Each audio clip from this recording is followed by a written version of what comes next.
Mankind conquers and connects. Mankind conquers and connects. Builds empires and shared worlds. Now the life and death of one man can touch the lives of millions.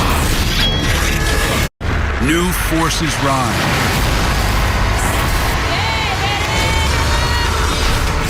New riches and new ideas propel us forward. Unite us and tear us apart. Amidst the chaos of an unforgiving planet, most species will fail. But for one, all the pieces will fall into place. And a set of keys will unlock a path for mankind to triumph. This is our story, the story of all of us.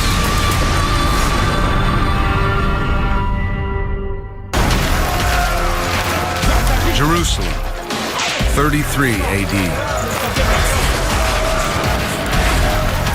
A provincial city under Roman rule. Occupied for 100 years.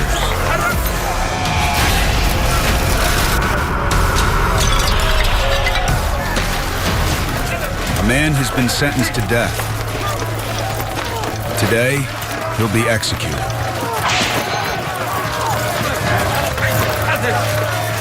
But his death will launch a global religion.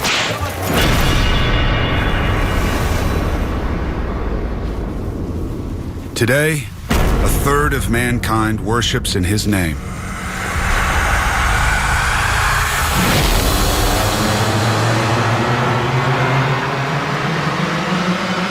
Jesus of Nazareth.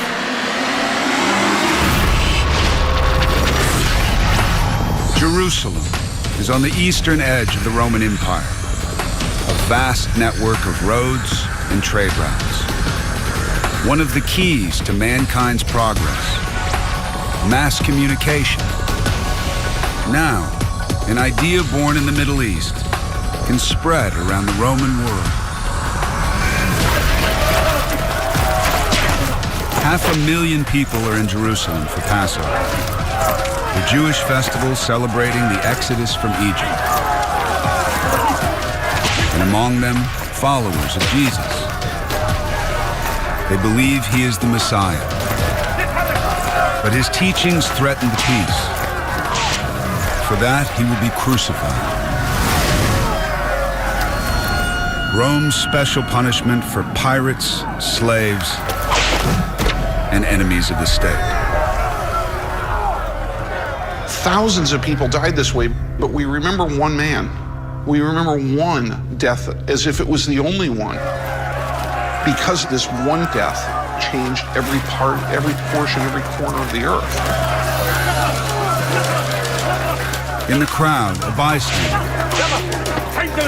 Simon from Cyrene, a colony in North Africa.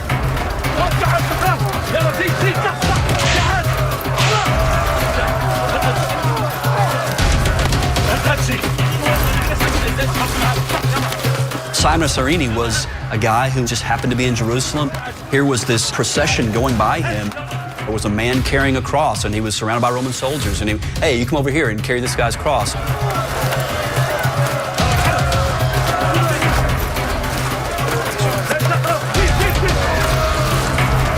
And so we've got a common guy on the street who's now involved in this pivotal moment in history.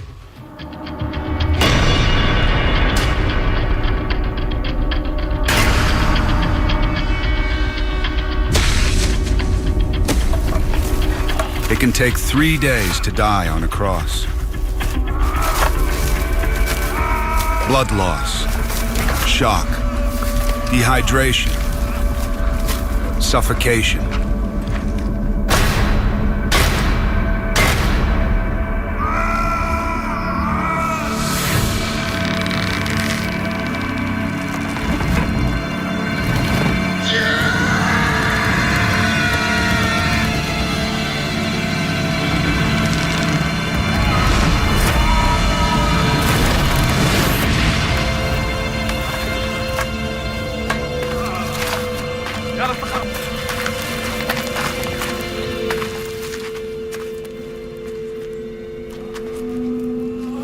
non-event, this thing that nobody noticed except his friends and family, turned out to have the power to transform the entire Roman Empire and the course of human history more profoundly than any other single event over the past 2,000 years.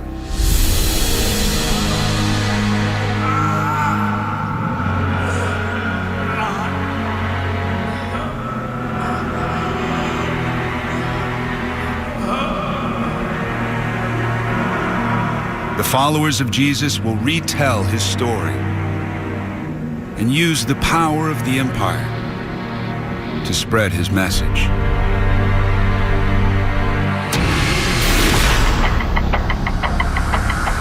"1,400 miles from Jerusalem, the imperial capital, Rome.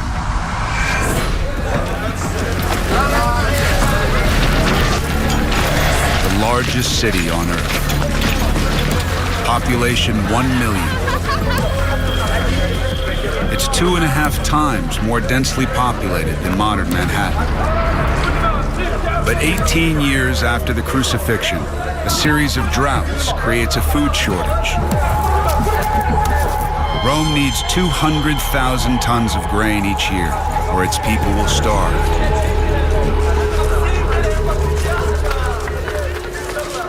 One in 5 are already on welfare. The mayor of New York City, the mayor of Washington, D.C., faces many of the same problems that the Roman emperors did in managing the most important city of the ancient world. Rome's ruler, Emperor Claudius. Disabled, insecure, and the most powerful man in the Western world. All emperors had to please the populace and bring home the bacon, so to speak.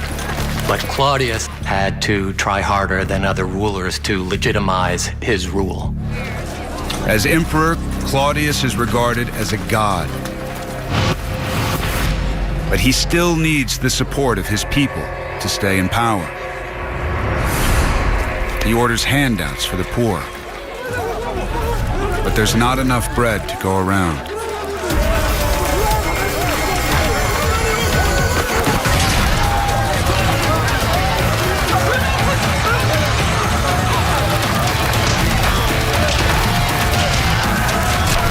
Riots were a part of life in Rome.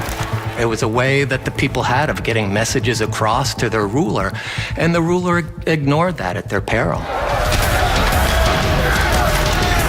The previous emperor, Caligula, was assassinated. Claudius could be next.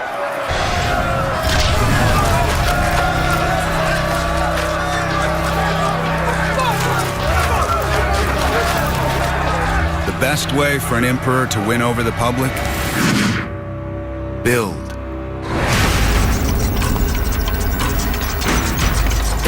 Eight miles from the city, one of the largest engineering projects in the empire.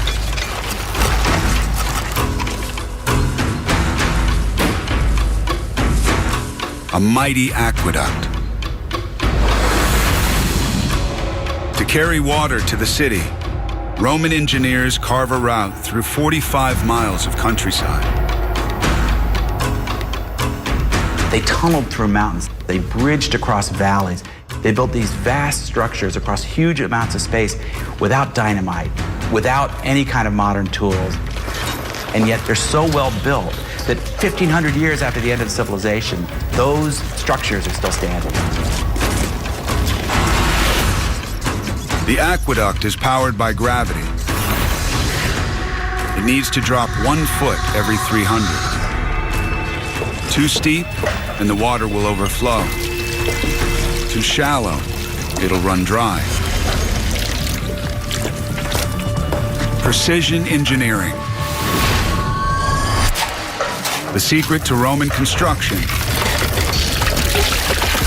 A revolutionary new building material. Easy to mold. It sets rock hard. Concrete. People talk about the Bronze Age and the Iron Age. But in many ways, ever since the Romans, we've been living in the concrete age.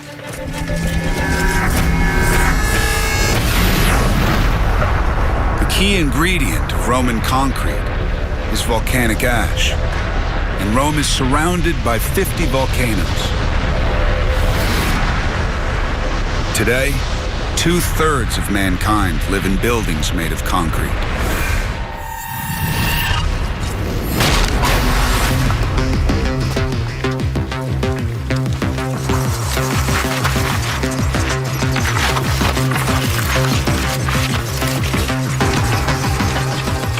The aqueduct cost the equivalent of $8.75 billion. 10 times more than the Hoover Dam. You have to imagine people coming into Rome, getting some of their first impressions about this center of empire from this massive engineering project. It was advertising Rome's power.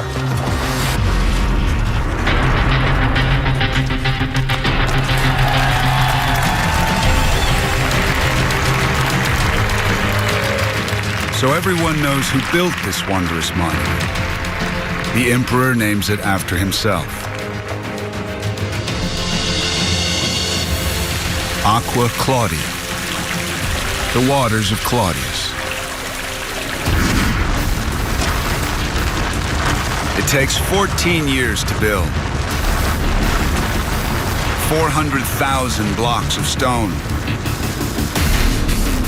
6 million cubic feet of concrete.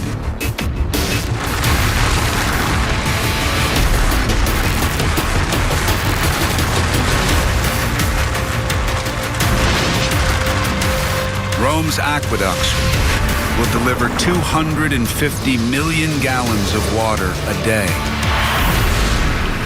Enough for 1,300 fountains, 900 baths, and 144 public toilets.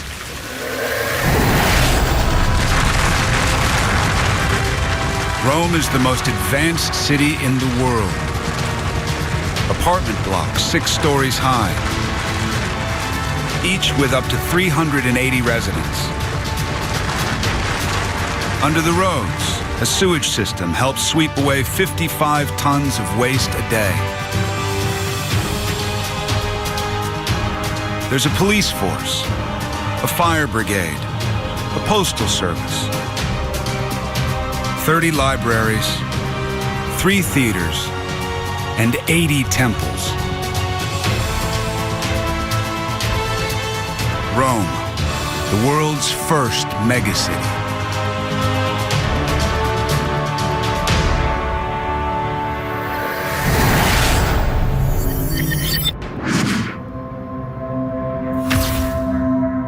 Today, for the first time in history, over half of us live in cities. Across the world, there are 21 cities with a population above 10 million. Based on the blueprint pioneered by Rome 2,000 years ago.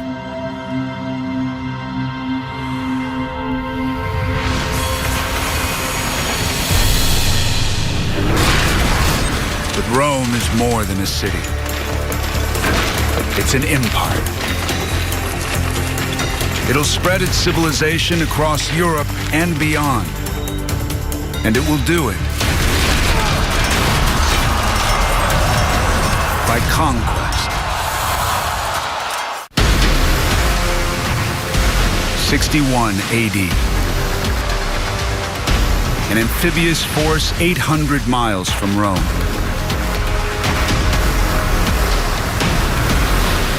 Mankind spread civilization through conquest. The Romans are heading for Europe's northwest frontier. In command, General Suetonius Paulinus. Ruthless, determined, he's Rome's enforcer. Having crushed an uprising in North Africa, his orders are to do the same in Britain.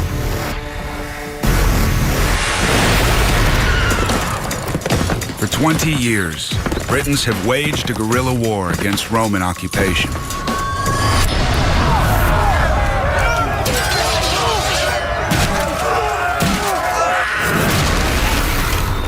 Expert riders, fierce warriors.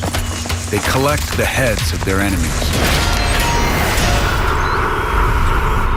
Leading the resistance, a mystical sect of priests, the Druids. They worship the sun, the moon, and the forests. Druid means man of oak.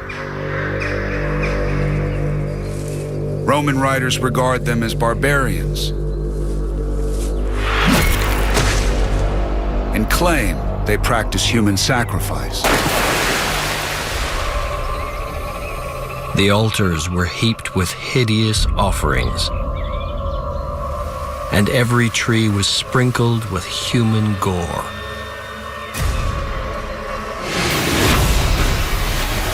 Rome has its eyes on Britain's natural riches, its precious metals. Deep underground, lead, vital for aqueducts. Iron, copper, and tin for tools and weapons. And silver to bankroll Roman armies.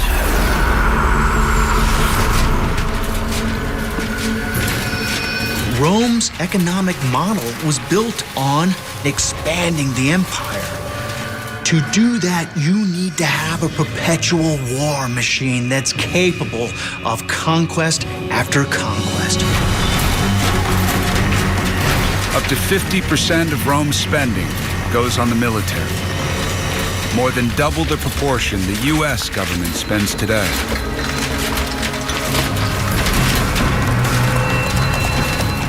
Mankind's first full-time professional army.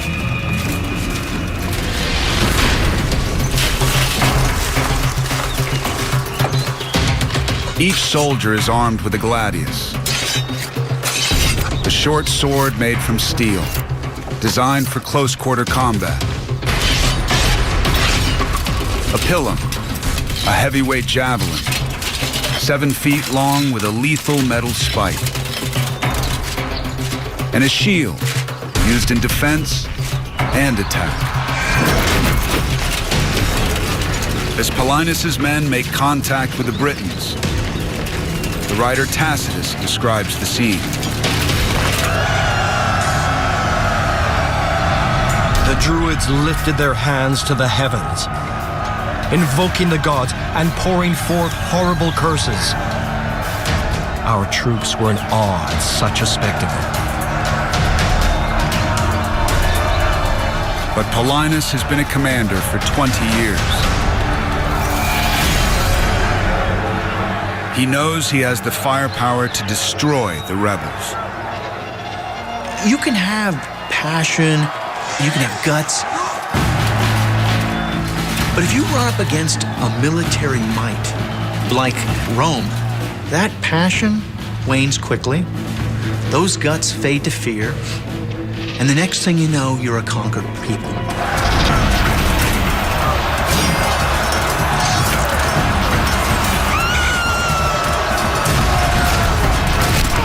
The battle tactics of the Roman army were rehearsed and drilled and rehearsed and drilled to a fault, so that in the chaos and distraction of battle, everyone did their job.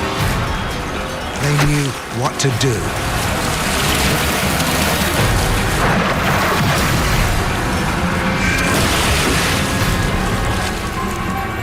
By the time Paulinus is finished in Britain, his men kill as many as 80,000 people.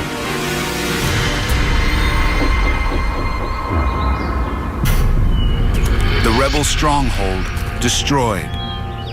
The Druids annihilated.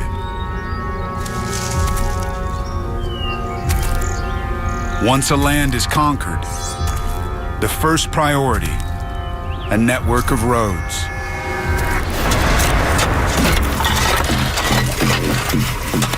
The Roman soldier was a versatile soldier.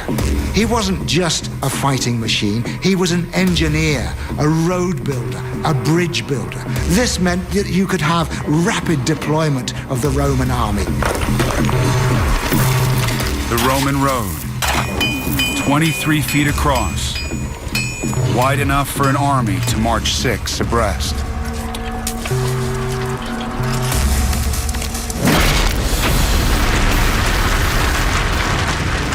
Roman roads connect Roman towns, and conquered people become citizens of the empire. Paris, London, Barcelona, laid out to the same design.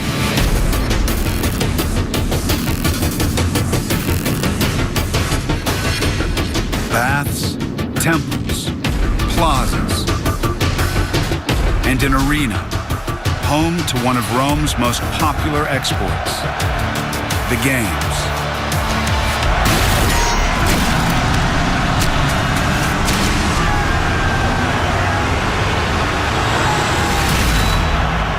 Gladiatorial games were mass entertainment. It's the reality TV of the ancient world. There are 400 arenas across the empire. The largest hold 50,000 people. Admission to the games is free. Everyone can enjoy the benefits of Roman civilization.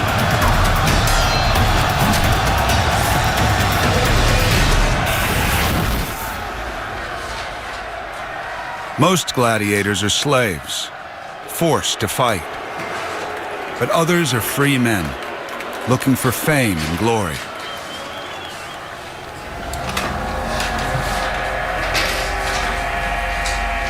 Gladiator sweat is collected, bottled, and sold as an aphrodisiac.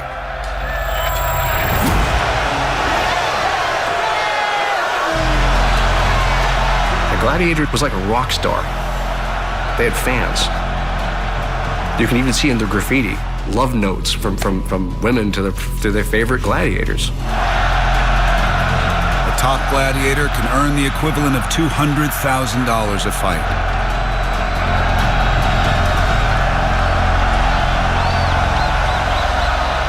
But most die before they turn 23.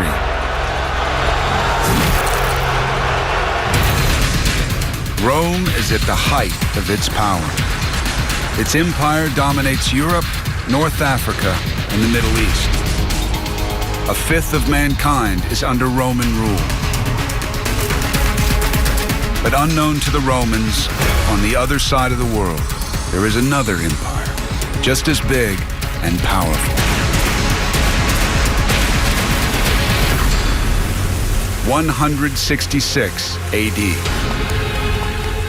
Roman merchants, their names lost to history, 5,000 miles from home. For 2 years, they have crossed oceans, mountains, and deserts, heading beyond India to a land they've heard of only in whispers. Somewhere out there on the outer fringe of the world, where the sea ends, there is a very great inland state. China. They're the first Romans to set foot in the Chinese capital, Luoyang.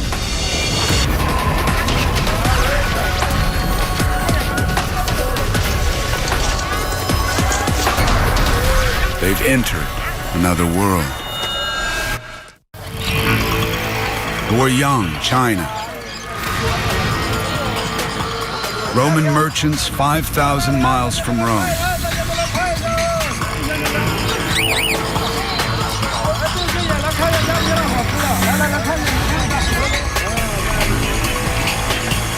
They've come in search of silk.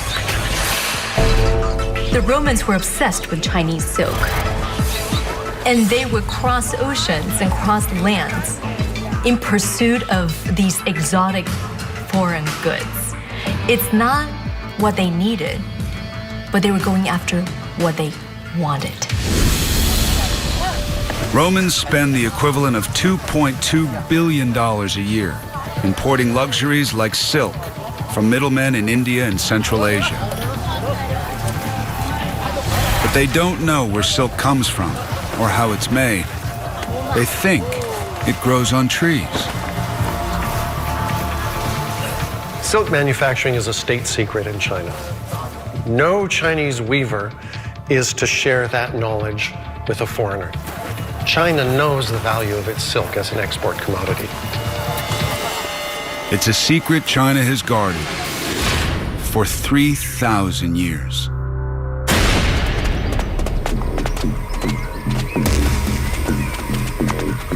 The Roman merchants are granted an audience in the imperial palace. Emperor Huan.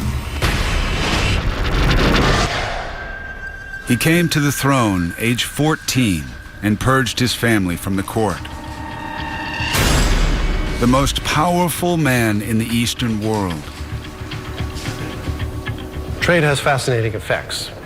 It involves the exchange of goods, but it also involves the contact of people from different places. People are meeting each other, speaking each other's languages, adapting to each other's cultural practices, learning about each other's traditions. The world becomes a more interconnected place when trade is going on.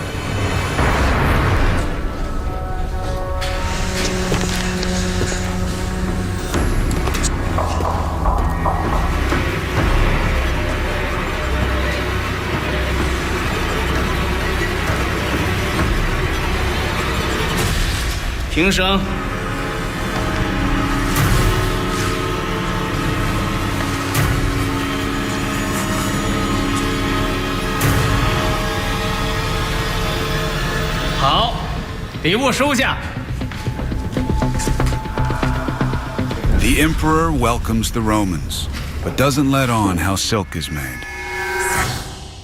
Today, it is no longer a secret. Silk is a natural fiber spun by silkworms. Their larvae produce a single thread to make cocoons. It takes 2,000 silkworms to make a pound of silk.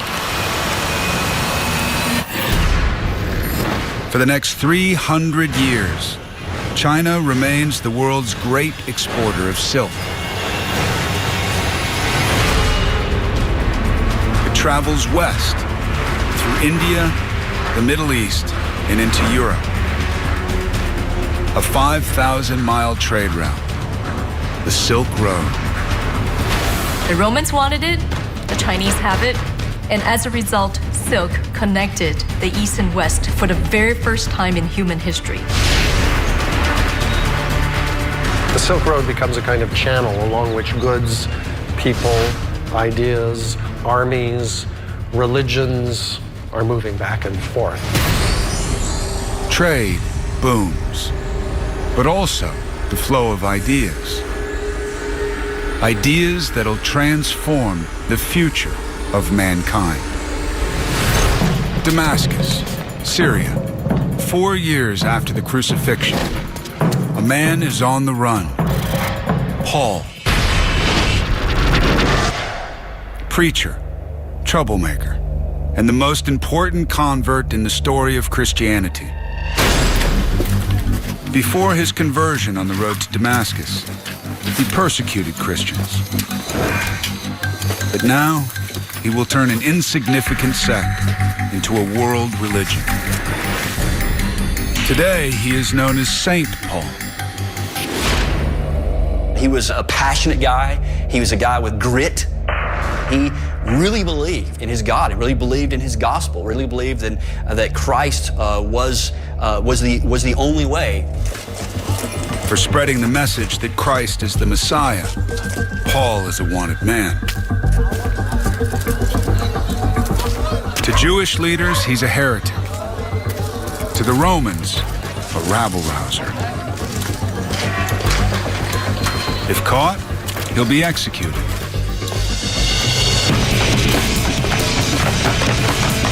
Damascus is a walled city.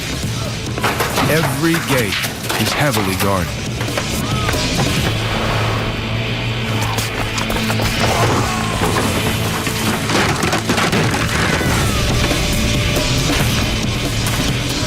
Paul's escape route?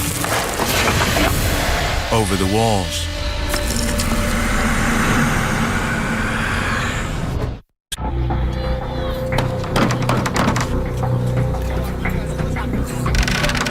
For 20 years, Paul travels the Roman Empire, contacting other believers, spreading a message of hope. He's telling people Christianity creates a salvation for anyone. If you have a slave who's being abused by his master, who has a horrible life, in the next life, his master will get what he deserves, and a slave, if he's a good man who accepts Jesus Christ as his Lord and Savior, will get what he deserves. Paul writes letters to fellow Christians around the empire. Romans, Thessalonians, and Corinthians. They make up nearly half of the New Testament. There is no longer Jew or Greek, slave or free, male or female, for all of you are one in Jesus Christ. We who are many are one body in Christ. Love is patient and kind. Love is not jealous or boastful. It is not arrogant or rude. Those letters become very much like the Twitter tweets that we see during the Arab Spring. This was the communication of the time, and it was very much under the Roman radar. When I was a child, I talked like a child. I thought like a child. I reasoned as a child. Paul's letters are entrusted to other believers who deliver them across the empire. But when I became a man, I put away childish things. By this time, Rome has built 250,000 miles of roads, enough to circle the earth 10 times. Shipping lanes connect 250 major ports. This is how Paul spreads the word.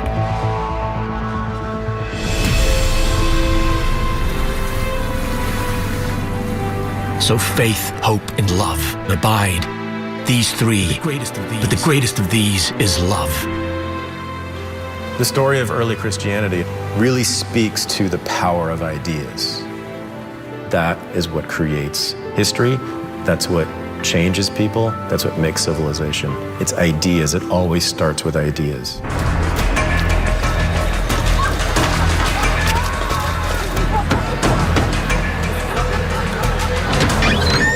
150 years later, on the outskirts of Carthage, one of the largest ports in the Roman Empire, a group of Christians meet in secret. Private houses double up as churches. Early Christianity was a religious movement for the extremely poor, for the slaves, and for many women. Basically, anyone who didn't have a voice in Roman society could find a voice in the Christian movement. Across the empire, 8 million people are slaves, with no rights in Roman law.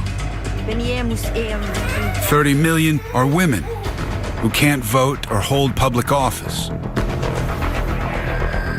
Among them, Perpetua, 22 years old, a new mother, and a subversive. A year earlier, an imperial decree made conversion to Christianity illegal. Converts like Perpetua are now enemies of the state. Their crime, refusing to honor the Roman gods. You had to be a little bit crazy to be a Christian. It was enough to get you killed. Because you were saying your allegiance was to Christ and to his Father, and not to the emperor. You would have been always looking over your shoulder, like, you know, is someone following me, or does someone know I'm a Christian? you would have been paranoid and you would have been kind of afraid to really talk to anyone openly. The Empire's secret police, the Frumentarii. They use a network of informers to hunt down dissidents.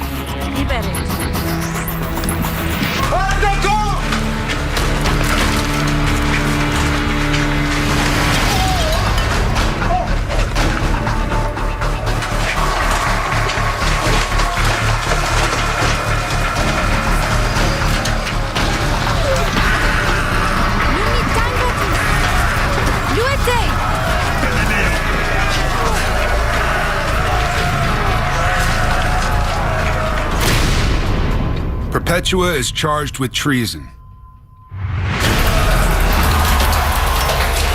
She's sent to prison to await her fate.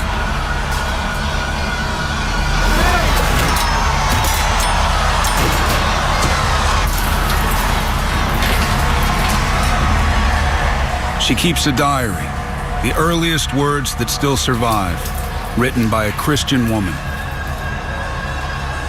I am not to fight with beasts, but against the devil. And I know that victory is waiting for me. The ultimate test for any believer: to die for your faith.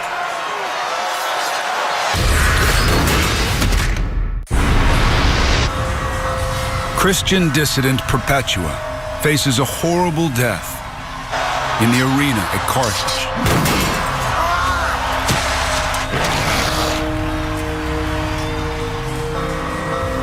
Christians are thrown to wild animals, or covered in tar and burned alive, or beheaded. But Perpetua can still save herself if she makes an offering to the Roman gods. The Romans come to these people and they say, look, you're stirring up trouble for us. Make some public declaration that says you're not against the state. Admit that the emperor is a god, and that'll show that you're okay.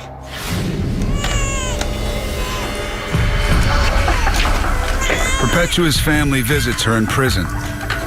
She's allowed to nurse her baby. Her father pleads with her to back down and accept the Roman rules. Daughter, he said, have pity on me. Do not abandon me. Have pity on your baby. Give up your pride. I tried to comfort him, saying, it will happen as God wills. A real Christian can't denounce their religion. They can't do it in public, they can't do it in private, they can't do it in their heart, they can't do it at all because they will burn in hell forever. That's the belief.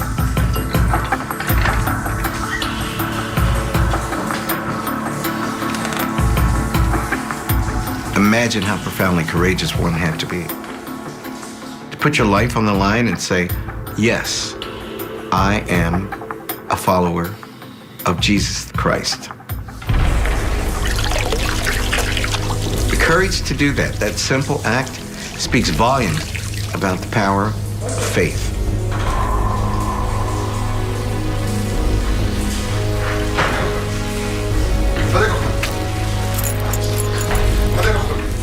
According to her diary, Perpetua goes willingly to her death.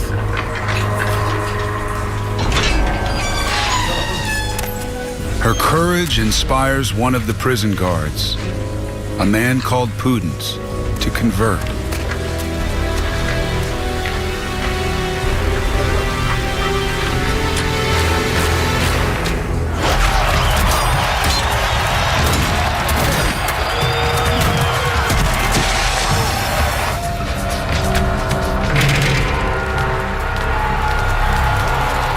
Thousands of Christians are executed.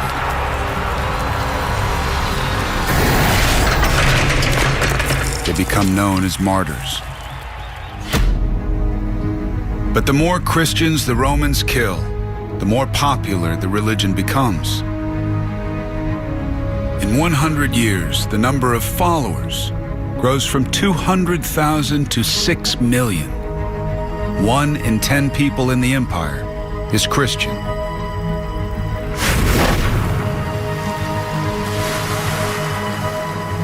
From North Africa to Britain, the religion becomes so common, all laws against it are lifted.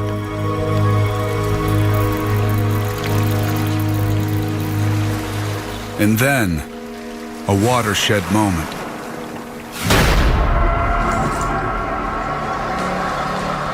The year is 337. The Emperor Constantine is dying. He makes a decision that will shape the future of the Roman Empire.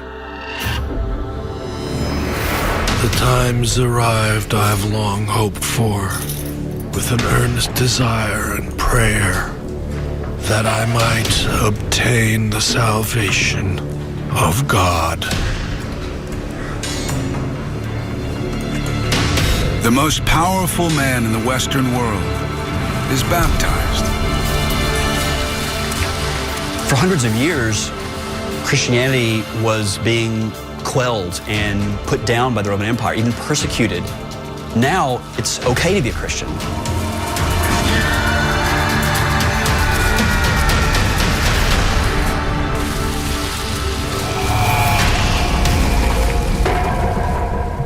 Once Constantine is baptized, the whole empire then shifts towards Christianity. And then anybody who wants a stake in it, politically and economically, needs to be a Christian as well.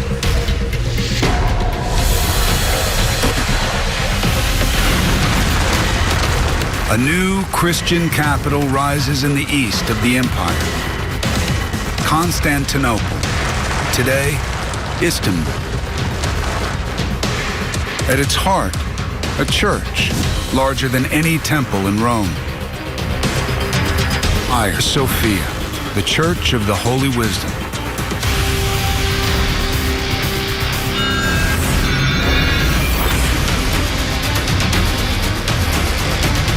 Today, there are 2.2 billion Christians, nearly a third of the world's population. His followers have changed every part, every portion, and every corner of the earth. And that has to be understood of the power of this one person over 2,000 years ago. One man's death in the Middle East inspires a message that spreads around the world. A world connected like never before.